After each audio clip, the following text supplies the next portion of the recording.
Welcome back, Sea Safari TV explorers, to another enlightening episode on marine conservation in East Africa.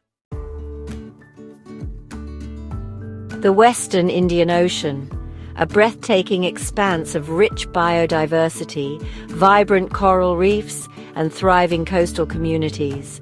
It supports millions of people through fishing, tourism, and trade. But beneath these waters, a new challenge emerges: offshore liquefied natural gas, or LNG. While LNG is often seen as a cleaner alternative to coal and oil, its extraction, transportation, and processing come with expensive hidden costs that our oceans and coastal communities are paying for. Today, we explore the environmental impacts of offshore LNG in the Western Indian Ocean and how companies and governments can work together to protect our fragile marine ecosystems. One of the earliest disruptions from LNG offshore mining comes from seismic testing, where loud underwater blasts are used to locate gas deposits. These shockwaves disorient marine mammals like whales and dolphins, interfere with fish migration, and disrupt entire ecosystems. Next, offshore drilling and pipeline construction cause irreversible damage to fragile habitats, destroying coral reefs and seabed ecosystems that take centuries to recover. Sediment plumes from drilling can suffocate marine life and disrupt food chains. Toxic chemical discharges and oil leaks introduce heavy metals and pollutants into the ocean, harming fish populations and making seafood unsafe for consumption. Spills or blowouts, though rare, can be catastrophic, coating marine animals in thick hydrocarbons, reducing oxygen levels, and leading to mass die-offs. With no marine rescue or conservation facilities or public aquariums to rescue animals, the results could be monumentally catastrophic for species such as whale sharks, turtles, dolphins, and dugongs, effectively destroying tourism livelihoods in the process.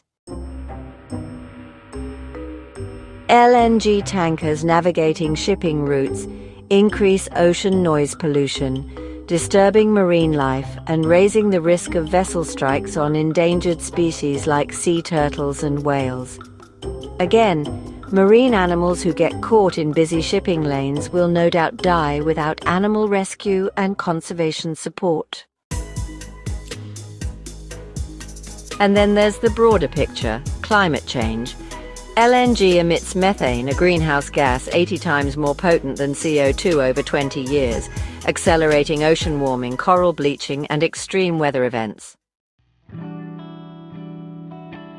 Coastal communities in Tanzania, Kenya, Mozambique, Zanzibar, Mauritius, Madagascar, Seychelles, and beyond rely on healthy oceans for their livelihoods. Declining fish stocks due to industrial activity threaten food security and income for thousands of families. Tourism, a billion-dollar industry in the region, is also at risk. The Western Indian Ocean attracts over 2 million visitors annually, generating significant revenue. Polluted beaches, damaged reefs, and declining marine biodiversity could drive tourists away, leading to lost jobs and economic decline. LNG companies have the power and responsibility to minimize their environmental footprint. Here's how. Funding and supporting marine conservation projects such as public aquariums and marine rescue foundations can offset marine environmental impact elsewhere. Companies can develop stronger environmental protections, enforcing strict limits on chemical discharges and preventing spills through advanced monitoring. Eco-friendly technology, using carbon capture systems and reducing methane leaks during extraction. Sustainable shipping practices, designating marine exclusion zones to protect sensitive habitats and lowering noise pollution from tankers. Restoration initiatives, funding coral reef restoration projects, mangrove replanting, and fishery protection programs. Transparency and accountability, publicly reporting environmental impact assessments, and following best practices for sustainability. To further offset their carbon footprint, LNG companies should invest in carbon credit projects. These include land reclamation projects, replenishing eroded coastlines and conserving mangrove forests, supporting projects which target reforestation and mangrove conservation. Coastal forests absorb massive amounts of CO2 while protecting against erosion and extreme weather. Blue carbon initiatives, supporting seaweed-based projects and seagrass meadows conservation projects because wetlands store carbon more effectively than terrestrial forests. Renewable energy investments, funding solar and wind energy green initiative projects to reduce fossil fuel dependence in the region.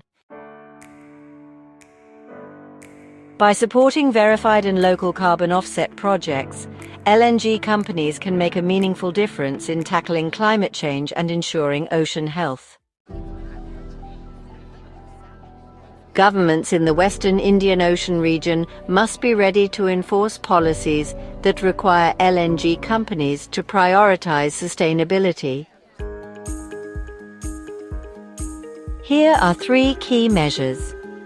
Governments can create stronger environmental regulations, mandating regular impact assessments and stricter controls on waste disposal. They can require LNG companies to allocate a portion of profits toward marine conservation and provide annual reports on the marine conservation projects they support. And lastly, governments can impose heavy fines for spills, pollution, and habitat destruction. With proper enforcement, governments can ensure LNG development does not come at the cost of the ocean's health and the people who depend on it. Our journey through the Western Indian Ocean has shown us both the beauty and the fragility of our marine ecosystems. We've explored the challenges and the opportunities that lie ahead. Together, we can ensure a sustainable future for our oceans. Our oceans are at a tipping point, but with sustainable practices, corporate responsibility, and strong policies, we can protect the Western Indian Ocean's fragile ecosystems while balancing energy needs and economic growth. It's time for LNG companies, governments, and communities to work together. The choices we make today will determine the future of our oceans tomorrow. A cleaner, healthier ocean benefits us all. Let's act now to protect what matters most. Until next time, sea safari explorers, keep conserving and keep protecting our beautiful marine resources. This video was made possible through the support of the Dar es Salaam Aquarium Foundation. Visit them at daraquafoundation.org to learn more about how you can help.